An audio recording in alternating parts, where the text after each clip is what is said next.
everyone. And thank you so much to our incredible panelists for joining. I chatted with a few of you during the break, and I think the session that we just had, some of you were like, look, I do systems change as a profession. Others were like, that was my first introduction. We're all at varying points, and what's really exciting is we can hear examples of where systems change have been in action and give us some really practical groundings for what this can look like, right, given the complexity. So, boom. Instead of a mic drop, it's a mic switch. Ooh la la. Brilliant. So welcome, panelists. Thank you so much for joining today. We have just curated this phenomenal group who I'm really hopeful will learn so much from. And many that I met during my time abroad, actually. Bronwyn, who I was inspired by in Australia. So I was like, hey, can we get you over here? Good thing, her partner's from Liverpool, so it just happened to coordinate with summer holidays. And then we have Fozia, who was introduced by one of our connections and saying, look, you're looking at really similar trends. How do you connect? I chatted with Fozia when I was in DC. We did a virtual call. I said, ooh, we need to get you in too. Sean, who Janine knows, has the really amazing practice happening from a multi-academy trust. And Paul, who we've known and been partnered with for years from the work at Citizens UK, absolutely crucial to challenging power. So I'm going to hand over to you all. If you can take 30 seconds each, and I've just given a brief intro to who you are, but if you can just talk about who are you in a nutshell, 30 seconds, name, org, and what you do. I'm first. I just love the fact that I can see myself in front of the screen. My name is Paul Amuzi. I'm an East London lad from... Hey. You get them on side early. I went to a Catholic school, St. Bonaventures, and I'm a community organizer. I support daring leaders that want to try and make systemic change, develop their leaders to be confident to take action. Great. Thanks, Paul. I'm Bronwyn. I'm on holidays, actually, because as Gina said, my husband's family are in Liverpool, so I've left my 6-year-old and 2-year-old there with their grandparents and come down here for a couple of days. So it's lovely to be here.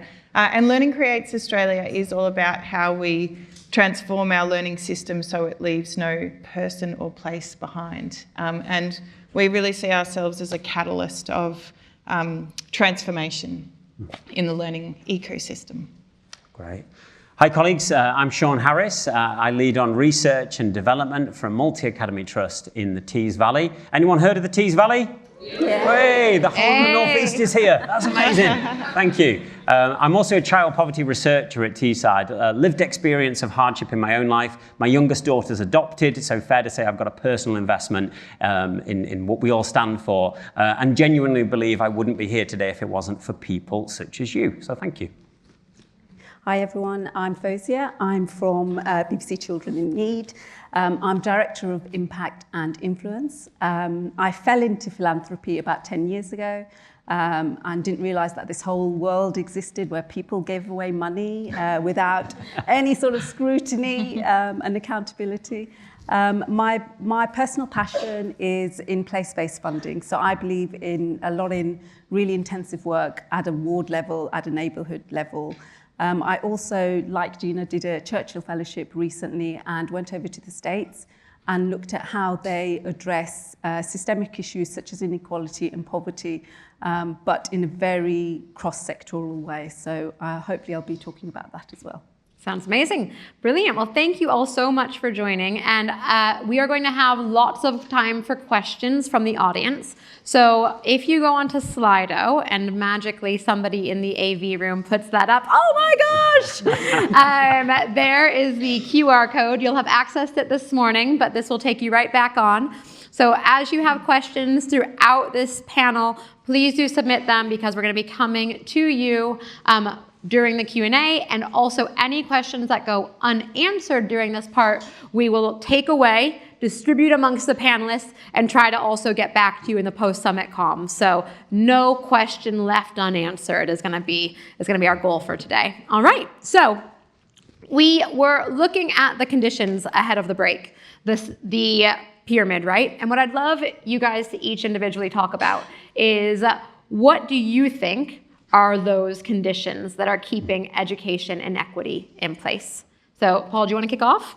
First again. First again. You won't be first later. I'll spice it up. Okay. Thank you, Gina. I'm going to be a bit left field, and I think it's important to look at the changing environment that we find ourselves in. Our traditional institutions where inequality was being challenged are sadly, some of us will say, diminishing. Whether it's the church or other faith institutions, what have you, where people learnt to work together, build relationships, talk about the issues, and then take action on them, are dwindling, if we are honest. And so there's a lot of pressure falling on schools and educational institutions. People are coming to those institutions not only to enter or get their child in, but one of the first things they're saying is, I also have an immigration status problem, or I'm struggling still to find permanent housing, or and these are the things that would have traditionally been talked about, worked on, acted on by other institutions. And sadly, not all our educational institutions are ready for this. Then the speed of which this is happening is not being addressed really with training, mental model change, culture change, and also the recognition from the powers that be that these are the places where these things are happening. These are the issues are live. These are where people want to make change. The powers that be are not recognizing that and giving the instruments and support so that their power is recognized and their importance is recognized. Thank you so much. And the book Fragile Neighborhoods, I think, talks a lot about the work that Citizens has done across the globe, and really important because it is that community cohesion that we talked about earlier that is such an issue, right? Like, communities are at the heart, and we've heard various people mentioning place. What is place if not a community, right? And so if you don't have those institutions that support one another, then we're putting the extra demands. But who's a community? Us. Again, coming back to what we can do. We can actually do more as well. Great. Ron? I think the fundamental issue is the systems that we have were designed for a different time. So if you think about education, the 21st century children and young people in the current system, predominantly 20th century educators. And we say in Australia a 19th century model, but it's probably an 18th century model here, I was thinking. But our history, our kind of colonial history doesn't go back that far. So the system was designed for a different time, so it hasn't been designed with intent for today. And you would never design what we have now if you started from scratch. And we think about the current system, if you think about that as like system one, the current reality, that's increasingly under pressure, as we've been hearing about today. And so what happens when that system is under pressure is that people start to innovate. But what then usually happens is they might have a vision of like a system two, something better, something designed with intent, something fit for purpose for the 21st century. But innovation very rarely makes it to that because it gets spun back into system one as reform. And what you constantly find yourself in, we do in Australia, and I think it's the same here, is these constant cycles of reform. And then system one just gets more added onto it. And so it actually becomes increasingly under pressure, and the reform just creates more pressure on the system. And you can never actually break through those cycles of reform and get to system two because of things like power and, all of the things that hold the current systems in place. And, obviously reform is absolutely necessary, but it is also, completely insufficient for, the current challenges that we face. And it's also usually far too far away from the learner themselves. So we think a lot about how do you get to transformation? Because if the last 10, 20 years has taught us anything, it's that the system is resistant to be transformed. And so we think about, what are system two ideas? Like, what are some really out there system two ideas that can get us thinking beyond just reforming what we have? So like, here are a few, just throw them out there. Go for it. What if you gave schools autonomy as the people who are closest to the place and the learner, and school didn't have to look the same everywhere? What if school looked different here and there and over there, because actually places and young people are different, you know, in different parts of the country? What if we abolished the one teacher, one classroom model? Yeah. Do you know that that actually constrains so much innovation, because, you know, you have to have one teacher with however many, in Australia it's usually about 30 kids. Well, why? Why do you have to have a one teacher, one classroom model? What if we could change that constraint and then think differently about what a school could look like? What if we actually understood that students are the producers of learning? They are the producers of learning, not teachers. Yeah. Students are the producers of learning, so they need to be enabled by technology and have agency, and teachers are the facilitators of learning. They're not anymore the holders of all knowledge. That time has passed. That's a 20th century idea.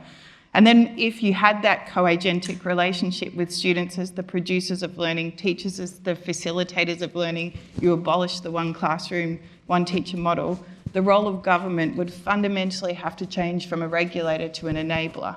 And, you know, that's what a System 2 world could look like. And so to do that, you have to get out of the reform, just the current, you know. Anyway, those are my thoughts. All of this, massive things on the systems. And I'm sure we can tell Bronwyn has been looking at this from a theoretical angle as well as practical, right? A lot of that knowledge about what it means, terminology. It's great. I'm convinced Bronwyn was looking at my notes, because I'm going like, what else am I going to say to add to that? Really great points from both Paul and Bronwyn. I wonder if myths is a big part of this, and addressing myths in our organizations. And of course, we know myths sit with those in power, people telling us they had to grow up without Sky. The hardship, I know. That's so last week, isn't it? Right? But I also think, and this is, I suppose, a challenge for you in the same way it is for us as a trust, which is sometimes those myths and misconceptions might exist in our teams and in our workforce and in our organizations. I'll give an example from an education perspective. Low income equates low aspirations. I hear that so many times. If you've got in your tagline as a charity, as an organizer, as a school, as a set of values, that your role is to raise ambitions, I guess my challenge is, what's that based on? For sure, for some families, it will be an issue.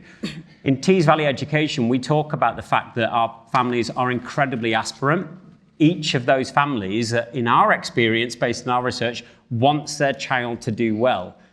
But unless you can see it, how can you become it? It's really hard to know that. So for us, it's about access. It's about equity to access as well. To give an example of a couple of the myths that exist around poverty within schools as well, and it's not just schools. So the low-income one is certainly one, but the idea that somehow, well, they just need to get themselves a job. You know, to put a northeast slant on that for a moment, 56 to 67% of children are from working families. In poverty from working families, and that's risen so much in the last decade. So the idea that our families in the Tees Valley actually just need to go and get a job is complete baloney. It's complete nonsense. Other myths, we can teach children out of poverty. There's one. We can Rosenshine children out of poverty. We can pedagogize children out of poverty. Nobody is denying quality first teaching and the value of it. As a trust, we invest so much with the help of individuals and organizations like the Chartered College, Shine, Ambition Institute in our teacher education. But the idea that poverty alone can be solved by a cracking teacher in front of little Johnny who's in poverty is complete nonsense, in my personal and professional opinion. Limited experience and expertise. I read a feature recently that said schools are best placed to serve the needs of their community. The reality is, for some schools that is the case, for some it really isn't. They are immediately placed. It doesn't necessarily mean they're well placed. And by limited expertise on poverty, if we just take, for example, initial teacher training, there's been some phenomenal work take place in the last few years on developing teacher expertise, early career teachers. Poverty, destitution, disadvantage, been lacking enormously from that, really lacking. Because why? Possibly because we work on this idea that, yeah, but if we just do good teaching, by proxy we'll address it. We don't think that's the case. Final thing I would say is national policy. I can't deny that is so important here as well. So for example, clear correlation between the number of children in families with poverty and where this is compounded by the 2-child benefit cap. Free school meals, another example. We rely still so heavily on children and families and schools doing the administrative part of that to claim their entitlement for that. That just needs to be an entitlement for every child in poverty. Attendance is another example. What do we do with low-income families that can only, I stress, only afford holidays during term time? What do? We fine them. Whose idea was that one on a Friday afternoon? That's outrageous, isn't it? Let's put more destitution on those that already experience it. Oh, and by the way, let's hold schools viciously to account, fiercely to account for a lack of attendance. I'll talk about how we're going to deal with some of those things. Yeah, absolutely. But you've got the top-down Yeah. and the grassroots. And ultimately, like, really challenging social mobility. This idea that I think a lot of our organizations were founded on, that it is about social mobility, that you can get through this, from poverty to wealth through education, and actually changing that. This is about social justice, not about social mobility, right? We all need to be at a certain level. Thank you so much. Fozia. Well, you've set me up really nicely for what I was going to say. When you posed this question, I had a long list in terms of lack of funding, policies, early year support, parental income, housing, on and on and on. But fundamentally, what I keep coming back to is that educational inequity is not an educational issue. It's a societal issue. The education system just reflects the society that we live in. It's a manifestation of the root causes of systemic inequality that we see throughout the system. So what we experience within the education system is a direct result of those root causes. And for me, personally, the biggest root cause is poverty. Poverty and destitution, for me, is the single cause which underlies everything else. It underlies your access to housing. It determines where you live. It determines which school you go to. It determines your health. It determines all of your outcomes. So until we have an actual response to poverty, a systemic response to poverty, we're not going to really address the root causes. And there are 3 things that I would really point to. And I work in the funding sector, I work in the voluntary sector, and I acknowledge that funders are part of the problem. There's a phrase that I use, which I urge other people to use, bear with me. It's coercive isomorphism. I know it's a lot, but it will come in handy. Coercive isomorphism. What that means, essentially, for us, is that the funding sector coerces the charity sector and the voluntary sector and others to fit a shape which suits us.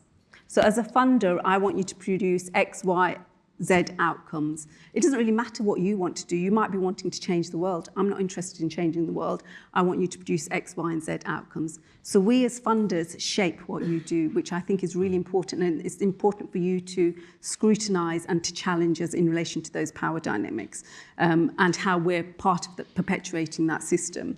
I think for the funding world and voluntary sector, our focus has been on addressing the symptoms rather than the root causes. Children in need, we've been working for 40 years. The majority of our funding has been grassroots, local community organisations, and we will never stop doing that because it's really important. Those community organisations are at the coalface of dealing with poverty.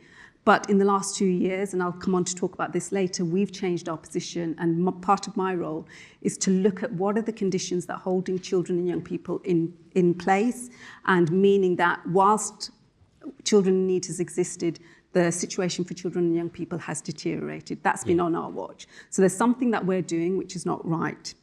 I think there's an inability of people, funders, and others in the voluntary sector, commissioners, etc., to move past logos, silos, and egos. That's a phrase that Darren Walker uses from the Ford Foundation, and I've experienced it personally myself, where you may have a brilliant idea, you want to collaborate, other people have got different agendas. Some funders want a plaque on their wall and their name across something. They want that attribution. And until we move towards a system where we're all contributing rather than having something attributed to our work, I don't think we're going to get very far. And then the third thing that I'd like to really focus our attention on is an intersectional lens. We have reduced people and diminished them to single identities, which means that our solutions don't work.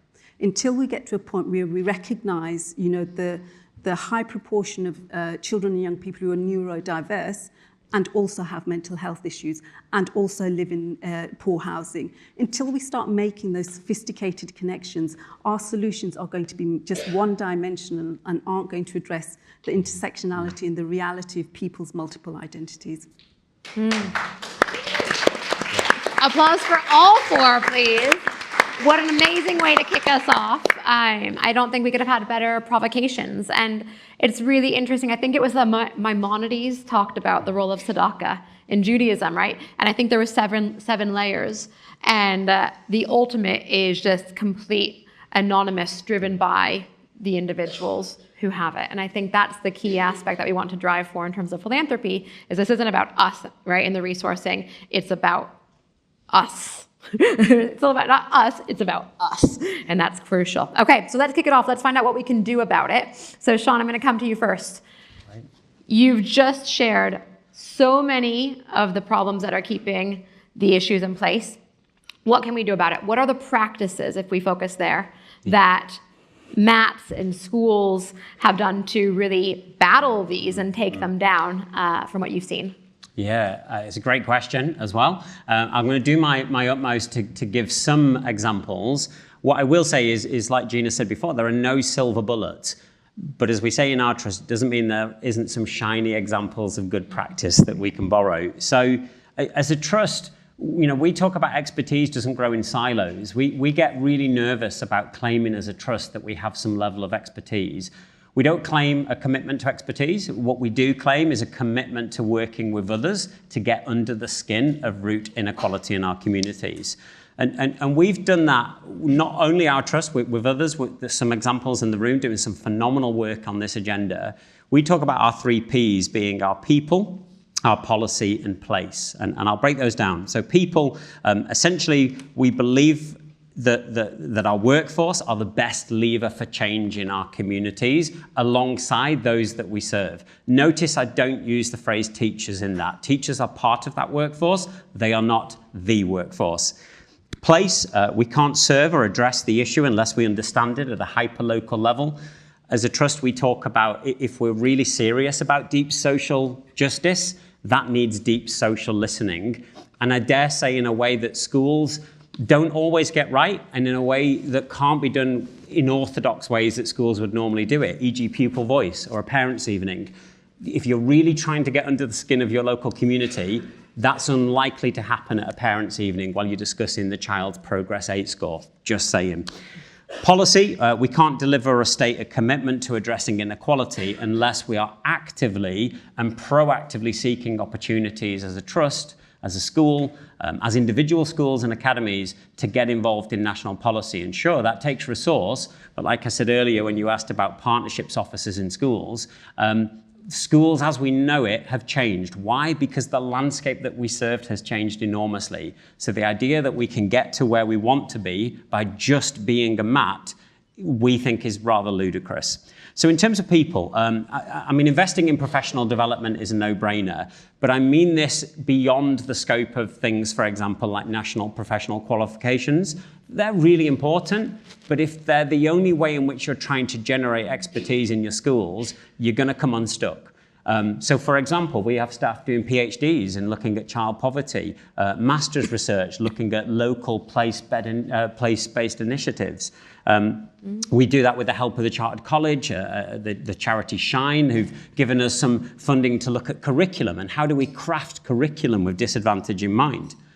On place, if you're really trying to understand place, if you've not heard of Children North East, they do some phenomenal work for a project called Poverty Proofing the School Day. Lorna, I know you're here, give us a wave. Yeah, so please seek Lorna out at lunchtime.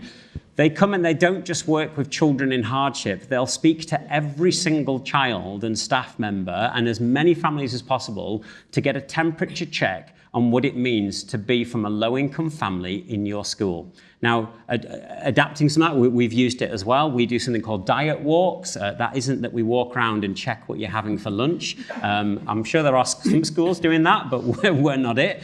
Diet walks is just through the breadth of a day, getting a sense of what it's like for that low-income child through all aspects of the school day. Give an example of one child who was repeatedly late. We worked with him, so why are you repeatedly late? What's happening? He wouldn't tell us. He didn't know why he was repeatedly late. Did diet walks, so we just trail him through the day. And by the way, we don't tell the children that they're in poverty, and that's why we're doing it. Hi, I'm going to be your, leech today because I know you're experiencing hardship. Just through the breadth of a day, noticing he used to walk in through reception and the receptionist used his name. Why? Because he got a personal greeting, a little high five from her or a hello, which made him want to start school that slightly bit later because his teacher wasn't doing that, even though she thought she was, okay? So place-based initiatives on that. And on policy, we work with a number of organizations. Again, I mentioned the Chartered College of Teaching, Child of the North and others, where we appreciate we might not be the academics to lead on the report as a school, but where we can signpost best practice, not just in our trust, but with others as well, as a way of saying, look, there's no silver bullets here, but as part of a general approach to research and understanding research that's going to impact policy, here's some examples happening in our neighbourhood or with this other trust or with this other school that we know in the south of England that are doing some really good work on this agenda. And in doing that, we dilute our egos as well, because that's really important. I think a few people have said it. It can't be about Tees Valley Education or our agenda. It's about working with the system, through the system, for the system at every opportunity. All right, thank you, Sean. Boom. I'm fascinated by the funding aspect of this because you are doing so much. You said, look, we're not just going to be held by the constraints of a multi-academy trust. You mentioned some philanthropy that's come in from Shine. Yes. But are you doing this primarily over 98% with just state funding? We are willingly accepting donations if anyone's available. So what I will say is we are doing it internally. Like many trusts and many schools, we will face a deficit because, again, the landscape has shifted, energy bills, et cetera, et cetera. We are doing it internally. But part of it as well is we've really challenged this rhetoric in-house through trustees and others to say that school improvement isn't a side-on to this. Like the two are combined, and that's just the two of them, right? Part of your school improvement journey is about doing this and being this at every opportunity. Really good example of that, Laura and David Carter have written a book on leading academy trusts. They talk about trust improvement. School improvement is not linear. The idea that somehow you can put your house in order and financially get everything right, and then we'll go and do social justice. Oh my goodness, wouldn't the world be a utopia if it was that simple? Part of your commitment to getting better, being better as a trust, is about allocating that resource. My original role was school improvement. It's rapidly becoming something else. Yeah, absolutely. But an interesting, massive symptom in terms of actually schools are in deficit, trying to even do the bare bones. You try to add this on, and they're even in greater deficit, and then where this reliance on philanthropy comes and how that all intersects. So, Fozia, we might come to you then, because really looking to see what's worked, right? Like there's so much that you've just mentioned about philanthropists being the one to drive the agenda. Yeah. And also a lot of times that's short-term funding. So what have you seen that has been different in all of either your work or in your research? And what's happened as a result? Like, has it actually shifted things? Big questions. I'm going to start off with just slightly zooming out. I think one of the reasons that I'm so glad that you invited me to this conference is because I do find that quite often there is a gap between the education system and the voluntary sector system. And those boundaries, I'm sure you've found, are now merging. So a lot of schools, I think it was 80% of schools in the UK, are now providing some sort of welfare support, whether it's a breakfast club, whether it's something else. And so schools are having to walk into that space where the voluntary sector has always been, but is now so stretched it can't provide those services in the same way. So I think one of the key things that I learned from my research, particularly in the US, is working across sectors. Not just the voluntary sector and the public sector and the educational sector, but also the private sector. The private sector has a role to play in this. And one example that I'll give is in Greater Buffalo, where I visited what was called a Racial Equity Roundtable, which was led by the business community in Greater Buffalo, because they had been convinced by the community sector that unless they invested in the education system, in the health system, in the social care system, in the local authority, in public housing within Greater Buffalo, they would not have the workforce that they needed, a skilled, happy, thriving workforce to fulfill whatever they needed to do commercially. So by bringing businesses in and saying that this is part of your problem, you're not separate to this problem, they had this really amazing roundtable which pushed the agenda locally on all of those issues. And I was amazed because, you know, the business sector was involved in the criminal justice system. There was a project there where they were looking at the criminalisation of young black boys and the disproportionality of their presence within the criminal justice system. The business community was involved in that. The health sector was involved in that. The education sector was involved in that. So just getting people around the table, working in a cross-sectoral way is really, really important. My research is all about what I call transformative philanthropy. Transformative philanthropy for me means philanthropy that leads to social change. That's what I'm interested in. And the ingredients that I saw in the US, where I looked at a number of these types of projects, were that it was cross-sectoral, as I mentioned, it was multidimensional. And this is really, really important. And I think this is where funders and commissioners quite often, we get hung up on, is the funding. And I'll give you an example at Children in Need. My role has changed. I used to manage the grant making, that, you know, the funding that everybody raises year upon year. And as I said, we did the same thing for 40 years. My role has now shifted to look at how do we work across the sector and the ecosystem with others who are interested in the same thing as us. The funding that we're going to give, we're working on a proposition to invest in 10 areas, specifically looking at child poverty. One part of that will be funding, investing in 10 areas. The other two parts I think are even more interesting. The second part is convening and networking. So those 10 areas, what we want to do is convene them, build a community of practice and a body of evidence as to what works. And through bringing those practitioners together, we want to create a voice.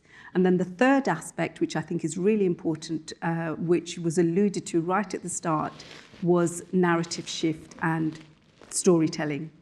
And the reason why I talk about narrative shift and storytelling, and I think that's such a critical part of this, is because child poverty has become accepted in this country. It's almost seen as part of who we are.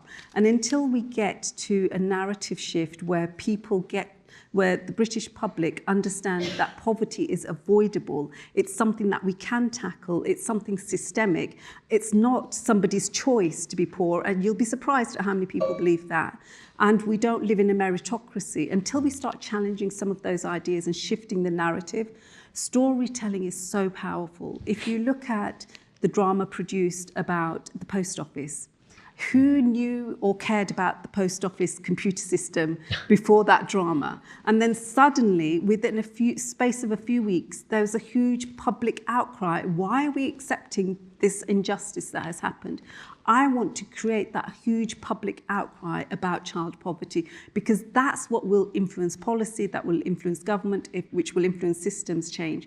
So that multi-pronged approach is where I think funders and collaborators need to invest in, and really focusing on causes, focusing on systemic issues, and shifting power. And this is one that funders really struggle with. I know everyone's smiling at this. Shifting power is something that I think the sector should be challenging us on, because the majority of foundations, the people who are the furthest away from the problem, are making decisions about where that funding goes. And until we start to challenge some of these inbuilt barriers within the funding system, we're not going to get to that place where we're able to shift power, and it will all be completely performative. Mm-hmm. Yeah. Great. So we've got this big exercise of essentially, this is comms, this is public awareness, and it's public values. how do we ensure that people know and believe that poverty is avoidable? And we can make that happen. So it's a huge call to action. And part of that by shifting power. And obviously Paul has so much experience in challenging power and shifting it, and really clear examples, which I know has been a question, by the way, that's come through on Slido. So thank you for your questions. I'm having a quick glance. Keep them coming through because we'll get to them. But one of them was, where are there examples where this has worked? So what have you seen in terms of shifting power? Where has this worked? And what can we learn from it? Yeah, power is my favorite word. Great. And if there's anything that I want to do today, I want power to be your favorite word as well. I want you to go back to your institutions, your schools, your educational environments and talk about power. Don't be afraid of it. It is not a dirty word. For many of us that are brought up into British culture, it's kind of like, oh, I can't really talk about power and what that means for me and for people around us. And I sit in a power position, but I'm not going to talk about it, even though we all know it's there. I want you to embrace power, because you only get the justice that you have the power to compel. We're from the organising tradition in Citizens UK, and one of our forefathers, Ed Chambers, talks about power. If you want justice, you need it. So if you're not talking about it, if you're not building it, if you're not obsessed with it, then you are not going to get those changes. Justice is, streets away. So we must embrace that. And then practically, what does that mean? Well, it means that those mental models that stop you from having time to think about power, to understand it, to invest in building it, you need to dismantle. I guess a small example I wanted to share was an inspiring head teacher from Nottingham, Claire, who went on one of our training, and I think training is hugely important. The expertise is always in the room. This is a job for all of us. And so in our training, anyone can come. Any leader that is daring, that wants to build power, we invite onto the training. And Claire was one. She wanted to make change. She wanted justice, but just didn't know how. And after a couple of days on the training, she talked about an aha moment. She kind of stood up in the training and said, I know what I'm going to do first. I'm going to get rid of staff briefings. There is no time in the school day for power building. So I am going to get rid of staff briefings. They now have 45 minutes to go and build power in the school and outside. So people were at first going to their colleagues in the department and having these one-to-one conversations, finding out what are the things that we're passionate about, what do we care about, what are the things that worry us, what are the things that we come to school and we dread to be hit in the face with, whether it's poverty, whether it's the status issues of children, whether it's the housing conditions of children. And they went and started building power amongst themselves. And that gave them the confidence to say, actually, there's more people we need to build power with, not just our colleagues, not just the catering staff and the parents that engage in school. Actually, I need to know the counsellor, the housing counsellor, because I really care about housing and all my kids are struggling with it. I need to know them. And Claire got her staff to start thinking about power in and around the school, and analysing that and going and building relationships with those people. So Claire, incredible in that thought. I guess the other thing is also thinking about the energy that draws away from what I would call action. Action is a powerful moment that draws a reaction, specific reaction. And our schools are sadly laden with lots of activity, which I think is a bit opposite. Yep. Activity that takes up time, that sometimes looks great, but actually is not drawing any particular reaction. It's not doing what you say, Sean, which is on the way of doing things is actually bringing about some justice. How do we do more action? How do we think about the things we care about and actually wrap it into the culture of the activity we do and change them into action? So we might have our drop-down days. And I remember a particular academy that I worked in, ARC, and they decided to do a Art Gets Political. And they had all the students come with a counter and walk down into the atrium and kind of put their counter into the particular issue they cared about. And the students kind of like grabbing teachers and saying, put it in this one, this is my story. And then afterwards, telling the students and the teachers, this is what we're going to focus on. This is what we're going to take action on. And it happened to be the buses. The buses were terrible in and around Wembley. They were building Wembley City, and it was causing lots of issues. And they decided that there was 2 particular buses they wanted to take action on. And what they did was they said 206 and 182, we must change them, but who do we go to? And because the teachers there also thinking about power, they got the students out to say, we're going to go meet with the bus garage. We're going to go meet with the TfL. We're going to find out who is the decision maker here. And so we got kids going out really with their stories written on little buses on the big sugar paper, walking down into the Wilson bus garage. Sadly, they didn't make the decision there. But the students are getting into the mindset, even the teachers getting into the mindset of, okay, with this, we're going to go back. We're going to think about, we're going to build some more power ourselves. The students then found out that Leon Daniels, the managing director of TfL, was the guy that could get these buses done. So on this drop-down day, next one, we made a video of all the buses and all the kids crammed on the bus, and the students saying, Leon Daniels, we want you to change the buses. We are tired of waiting. And eventually we got 100 students together with some of the local churches, local councillors as well, to go down in our pajamas to TfL. And because Leon Daniels didn't come to us, so we went to him. And Leon Daniels came out. He'd had security outside because we'd been on BBC London in the morning and told him that we were coming with students, and suddenly there's 70 security outside. But the students were ready. They understood their power. They understood there was 100 of them, and it wasn't just students, it was teachers, it was parents, it was people from the church, people from the local mosque, their councillors, that they got down to say, we are tired of waiting for buses. We're tired of getting home and it being too late to do our homework. And they negotiated with Leon Daniels. He invited them in, and they got a double-decker 206 bus. They got more regular 182. And that was activity. That was action replacing activity. They got a lovely picture where they normally would have their sports day picture. They had a massive picture of the students negotiating with Leon Daniels, and it's now up in the school. And that was symbolic for me, the replacement of activity with action. Yeah. And how now teachers and students there talk about their ability to make change because they know they're powerful. Yeah. They have won. So it's really about how do we make that more of a cultural thing, winning, taking action, being obsessed with talking about power building. We have it, recognizing it, and then going out and using it. Brilliant. Thank you so much, Paul.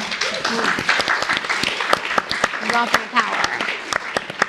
I mean, whose new favorite word is power?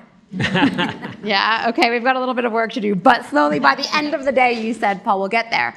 But I think so important, and the wins, especially when looking at long-term systemic change, whether you're doing place-based change, and we'll talk about that in some of the breakouts, whether we're thinking about this as an advocacy and an action, the wins are really crucial, right? Just having some short term where people feel like, yeah, I've seen that this results in something. I want to keep going, right? That's the motivation that inspires us. So I think it's a common grounding regardless of where we're at. Yes, we need to think big, but we also need to make sure that people feel engaged going forward. So thank you so much for that inspiring share of power. So Bronwyn, finally coming to you, and then we'll have some time for Q&A. But we've talked about mental models, and we've had all of our members talk about them, panelists, and oftentimes they're the biggest things that we need to get our heads around and to challenge. So can you tell us about what you've seen in how you've challenged mental models and what's happened along the way, how you've navigated any of those tensions? Yeah, I'm going to kind of dive in on one particular example, which is around success. So what is it to be successful in schooling? Right. Which there's a couple of questions about. Or, you know, you might also think about that as the recognition of learning. And, you know, intuitively, we know that young people are more than a mark or a grade or a score. In Australia, we actually rank everybody at the end of schooling. So success is literally a pie. Like if you get a bigger piece, somebody else has to get a smaller piece. And we all know success isn't a pie. You know, we actually need all young people to be successful in order to drive, you know, our society forward. And, you know, we also know that high stakes exams and standardised testing and those kind of more traditional academic domains and knowledge are absolutely important, but are not the only indicators of what it means to be set up to thrive post-school. So there's like so much consensus about that. You know, like so much consensus. All the research, our government does a review every 5 minutes, which basically they all say the same thing. So it's not that it's not known. And it's also totally possible in the 21st century to measure success, you know, well beyond academic measures. In Australia, the number one predictor of your success in school is your postcode. You know, so like there is like so much consensus that it's not working. Yet, you know, young people and parents predominantly still think getting good marks at the end of school is fundamentally important to, you know, the rest of your life. And if you don't, that, you know, you're not going to do well, even though everybody knows somebody who didn't do well at school and has been successful. So these are just like deeply held mental models that are really difficult to break. And it's not logical, you know, so you can't just kind of go, oh, well, we did another review. Yep. And look, the review says that we can change it. So let's change it, because that's obviously not how systems change work. So, you know, the other kind of argument that often gets made is if you recognise more, then you'll, you know, we actually just need to go back to basics, even though, you know, that has been proven also to be completely ineffective. And, you know, I'm a parent of 2 young children, and the number one lesson I've learnt from parenting is that 2 things can be true. And so, you know, I don't know why we can't hold that tension in, you know, some of these mental models, that we can absolutely prioritise literacy and numeracy while also recognising the breadth and depth of what young people no one can do, so that they can be set up, you know, to leave school with a genuine sense of what they're good at, what they're interested in, and be set up to be matched into a pathway that's more effective. So how do you actually do that? How do you change hearts and minds? This is one of the big kind of projects that Learning Creates Australia's been focused on the past 5 years. And you can't just do that one way, obviously, because that would be too simple. So we think about it in terms of 4 key things, which actually have all been mentioned in different forms from the different panellists. So the first is how you kind of influence the landscape, or, you know, actually think about that narrative change. And that's, you know, long-term work where you actually have to understand why people think and feel the way that they do. So we do that a lot through, you know, storytelling and campaigning, and how do you actually get all the people working in this space to come together and say the same thing, which is like fundamentally harder than it should be. You know, and how do you actually use story and, you know, kind of campaigning to be able to do that effectively. The second area we focus on is in the space of practice. So how do you actually, you know, demonstrate what's possible, and that the whole world doesn't fall apart if you just go and do it. Yeah. And so, you know, there's hundreds of schools that are already doing it. In some jurisdictions in Australia, they're doing it loud and proud because they have the regime level support, and in others, they just do it quietly and get on with it. But, you know, being able to coalesce, and we do a lot of convening work because people actually don't have a way of being able to come together to share practice. And we're running a big action research study, which is, you know, basically just saying, you already are doing it and you already know it's working. So let's put all of that together and not do anything new with that. Let's just put it together and say, hey, look, it's okay. So that's kind of, at that practice level.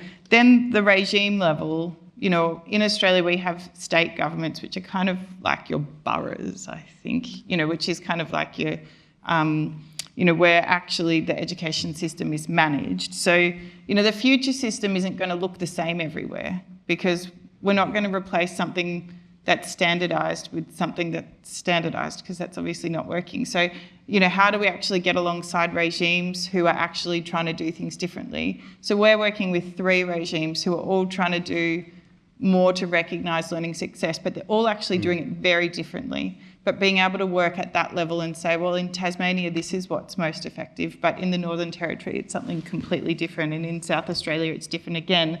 But it all is actually working towards the same, change. And then the 4th area we think about is, we call it deep roots, but it's really about power. And how do you actually think about the deep roots? And for us, that is around young people and First Nations communities. So, how do you actually genuinely have the learner at the centre? And how do First Nations young people particularly have self-determination in their learning?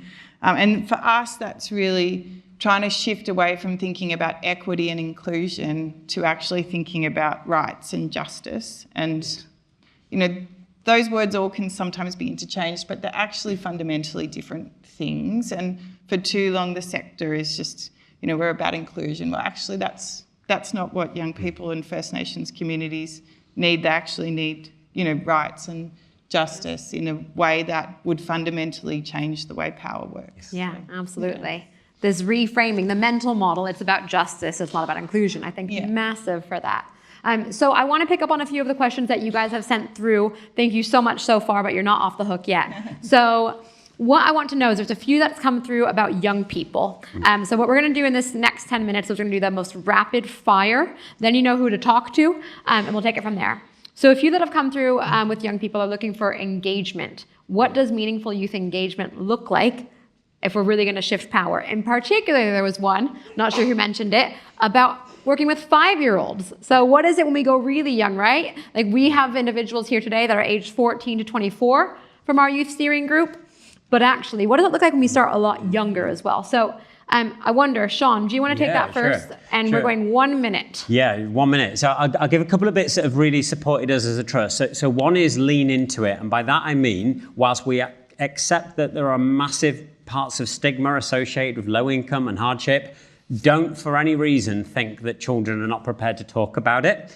So for example, we did some poverty research with some children, really young children. One child said to us, poverty is not the same for every child, Like, yeah, right? Children understand this, they get it. Another child said, I know when things are tough, when mum has to put back shopping on the counter in the shop, and that makes me work harder at school because that's one less thing she needs to worry about. So this idea that somehow there's, stigma we've got to be careful of, I get it, but we need to stop thinking that somehow talking about poverty is like breaking wind. Like, let's stop turning up the stigma that might be attached for some of our families in this one, okay?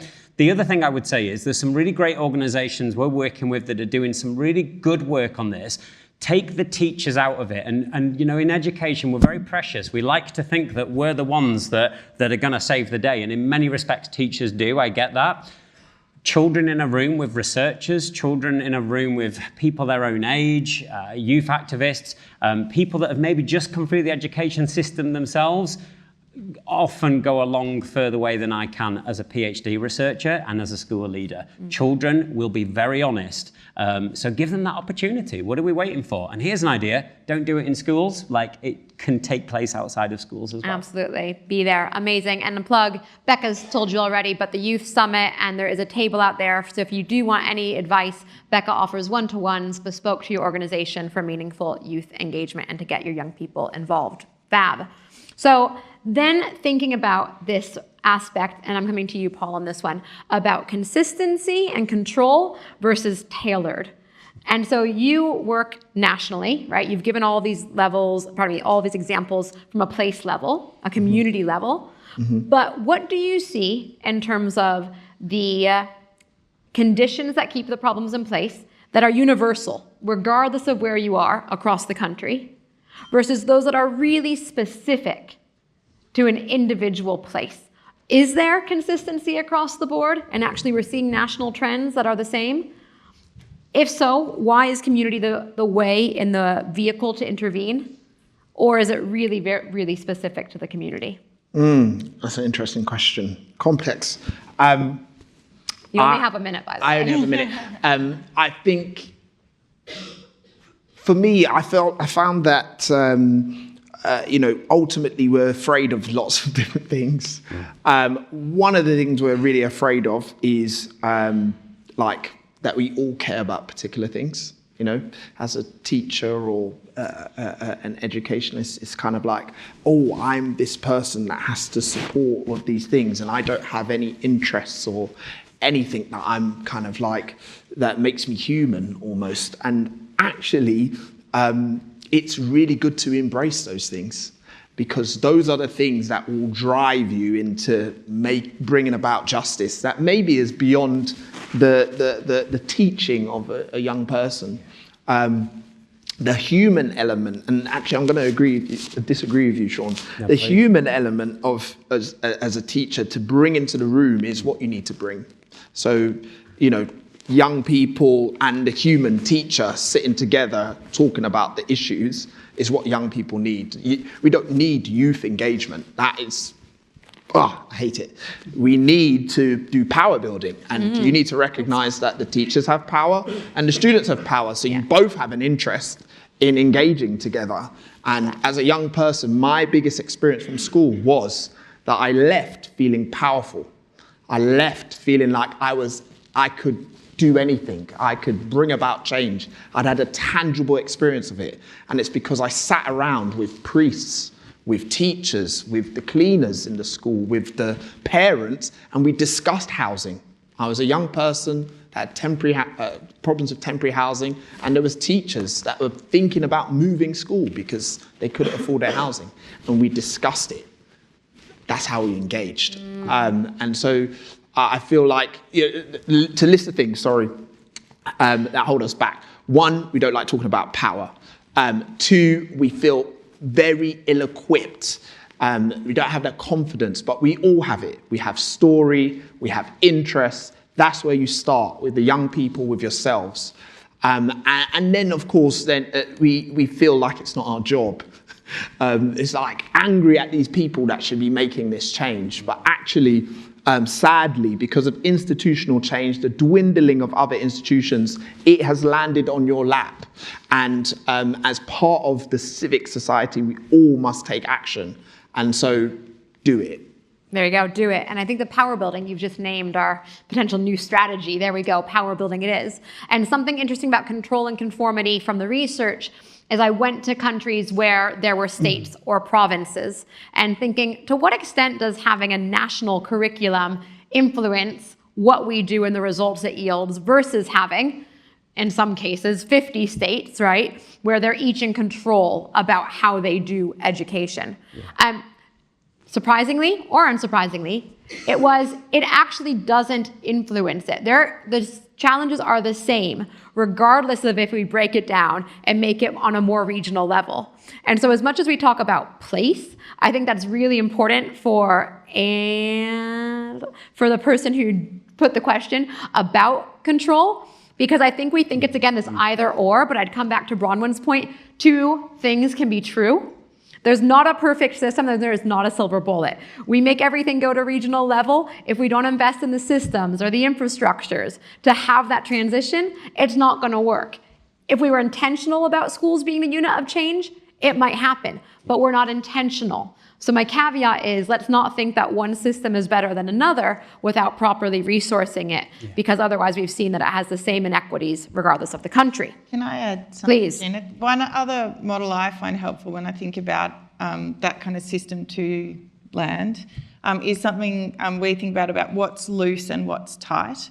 Because obviously you still need lots of things to be tight. You know, we're not saying that literacy and numeracy aren't important. You know, we're not saying that, you know, having some kind of structure to a school day is not important. You know, so what are the things that have to be tight? Like, let's just say what they are, and then say, well, actually, if you have those things managed really well and tightly, then all these other things can be loose and tailored to place and personalised and enabled by technology. And so I find that a really helpful model to, you know, it's not throwing everything out, but it's saying not everything has to be the same everywhere. Yeah, and we saw that in the dance this morning as well, right? Yeah. Where it was like quite loose and they had the freedom, and then where it was super tight, all in sync. I just want to add something very quickly onto that, which is about change and how you bring about change and systemic change and all of that. And sometimes in our mind, we compartmentalise the stuff that we're doing, which may just be in our school, just our local area, and systemic change as something big that somebody over there is doing. And I would say that that's completely a false impression. Yeah. And there's some work, the work that you're doing at a grassroots level is really important systemically if you can convene, if you can build voice, and if you can amplify. And I give the example of Rekindle School in Manchester, set up by an amazing woman called Ruth, where they run what appears to be a normal supplementary school, teaching in very innovative ways. And she says quite often she is described as a community project. What she's doing is systemic change. The way she teaches, the way she wants to influence policy at a very grassroots level, but all the way to government. So don't have this false delineation between what you're doing at an individual level and how that directly translates to changing the system. Amazing. Thank you all so much. I know we have lots more questions, but like we said, we will be compiling those. We will be answering those. The panelists are here for lunch, so please do grab them, if not for the rest of the day, to have those conversations. I think we've got massive work in terms of how we're actually addressing mental models and the power that we have to be able to do that. So it's quite an exciting moment. This afternoon, we're going to be asking you for what your actions are, like I mentioned earlier today, individual, organizational, and collective. So thinking about this, it's a great opportunity to say, what can I do? What do I have agency over? So thank you very much to our amazing panelists.